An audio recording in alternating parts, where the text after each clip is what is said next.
Live from downtown Detroit, home of WDIV and Click on Detroit, Local 4 News at noon starts now.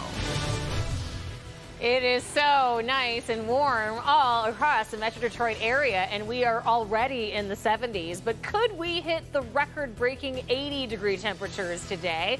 Brandon will take a look at the chances. Plus, we are in another coronavirus surge, and hospitals are again on the front line. But this time, they have a new type of patient, younger and healthier. Breaking news this noon, the Biden administration unveiling its plan to overhaul the corporate tax code. The proposals would require large companies to pay higher taxes to help fund the White House economic agenda. The plan, if enacted, would raise $2.5 trillion in revenue over 15 years. The plan includes efforts to help combat climate change, proposing to replace fossil fuel subsidies with tax incentives that promote clean energy production. Also breaking this noon, a gas leak in South Lyon. People living at the condominiums at Colonial Acres near Pontiac Trail and 11 Mile are being told to close their windows. Officials say if you feel sick from gas vapors, you should call 911. We'll keep you updated on the situation there in South Lyon. Turning our attention now to the coronavirus. Just in, the CDC says that the UK variant is now the dominant strain of the coronavirus here in the United States. Meantime, the Michigan Department of Health and Human Services is giving an update on the situation in our state right now. Michigan leads the nation in new COVID cases and hospital beds being used to treat COVID patients. They say that the state has a 15.6% positivity rate. Numbers are up 300% since February, and new age groups are leading the surge. The rates currently that are the highest are among those aged 20 to 29 and 30 to 39.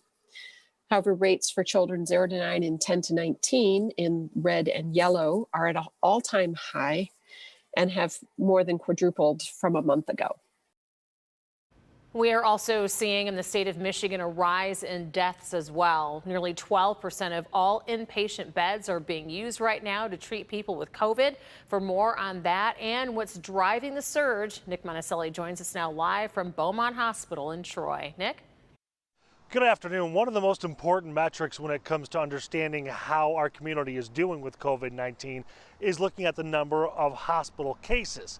And right now, when you look at those cases, it doesn't seem good, but those inside are saying it is not as bad as it could be. Yes, I'm concerned, but in general, we're in a much better place than we were a year ago. While vaccines have been a game changer, hospitalizations in Michigan are surging. Beaumont says they were averaging about 100 COVID patients a month. Now, that number is closer to 600. For us, it's a very significant increase. We are in another surge in Michigan. It is real. We are seeing people in our hospitals. Here are the current numbers across Metro Detroit. Capacity across 8 Beaumont hospitals ranges anywhere from 68 to 100%.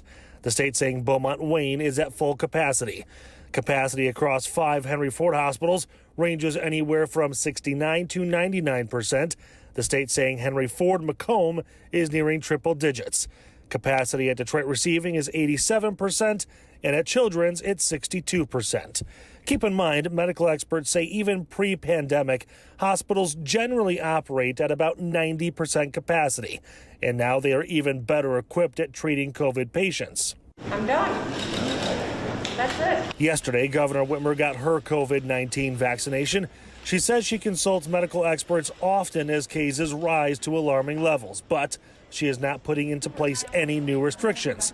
This is a race to get vaccinated, and so far the virus is winning. It is a mobility issue that we're confronting. It is fatigue that we're confronting, and it's variants, frankly. It's our chance to be able to have traditional proms and graduations and baby showers and other celebrations of life's milestones again. It's really our chance to get back to a sense of normalcy.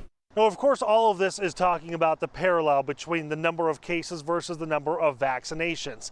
And I promise you, in the next coming days and weeks, you will see more vaccination opportunities. They seem to be popping up everywhere, and you're going to see even more of it, trying to keep COVID-19 at bay.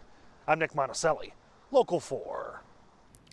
Nick, thank you. To help curb this troubling trend, especially in light of spring break travel, new campus restrictions are now in effect at Wayne State University. The university canceled face-to-face instruction with an exception for clinical rotations. All athletics and competitions are suspended as well, and guest access to student housing is limited. Restrictions took effect today and will continue for the next 10 days. I want to get you to more coronavirus headlines beyond the numbers this noon. We have just learned that the European Union drug regulator has found a possible link between the AstraZeneca vaccine and rare clots. They say that the benefits of the vaccine still outweigh the risk. In Britain, those under 30 will be offered alternatives due to those risks. However, right now, the AstraZeneca vaccine does not have emergency use authorization here in the United States. Turning our attention to the numbers, though, the United States passes 30,850,000 coronavirus cases, and more than 556,000 people have died from this virus. These are the very latest statistics from Johns Hopkins University database.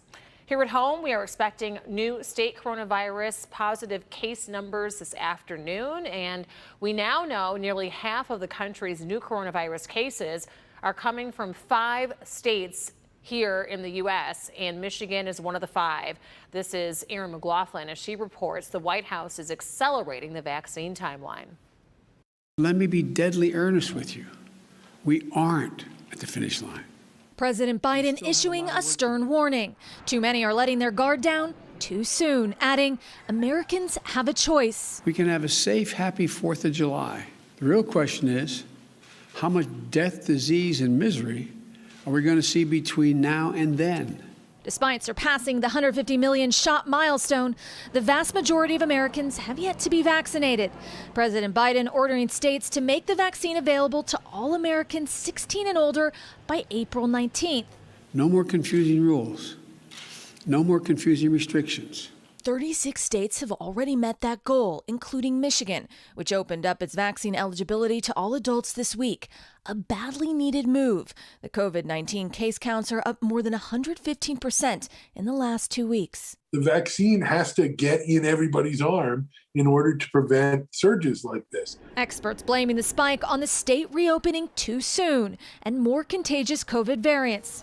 Doctors comparing the wave to the early days of the pandemic. What we're seeing now is a tsunami of COVID-19 patients. Our hospital is struggling. We are seeing more patients come in than we have capacity. We have a manpower shortage. We have bed shortages. This feels like March over again. It's not just Michigan where the UK variant is a threat.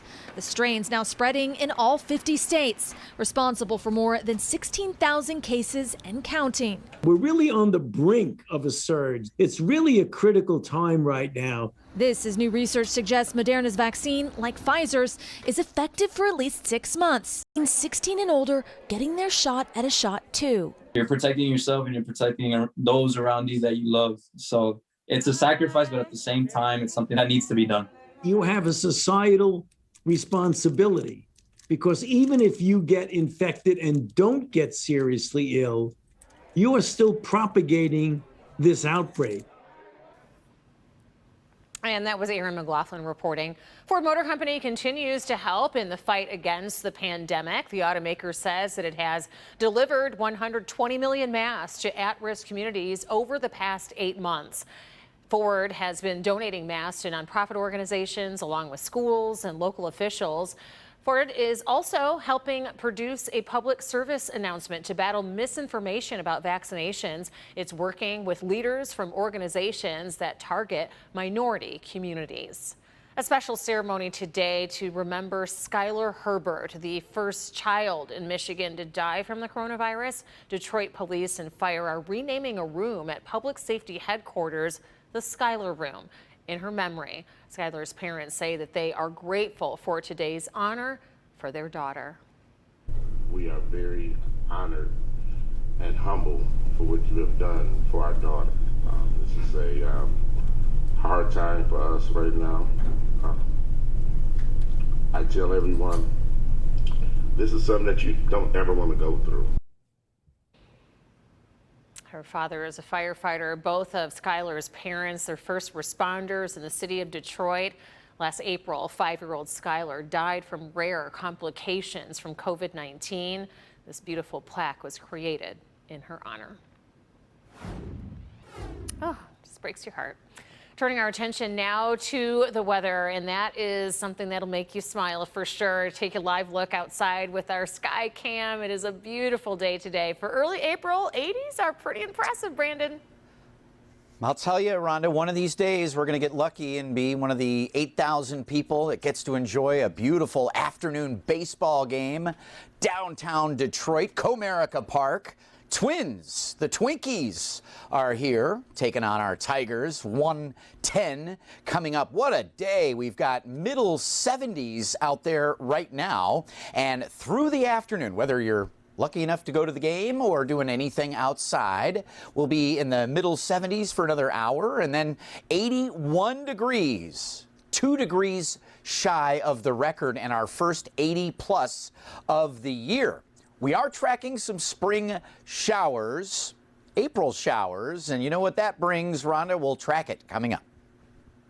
Yes, I do, Brandon. Thank you. We'll see you here in a few. Meanwhile, still to come here this noon, the murder trial against former Minneapolis police officer Derek Chauvin continues. After the break, we'll have a report from Minneapolis.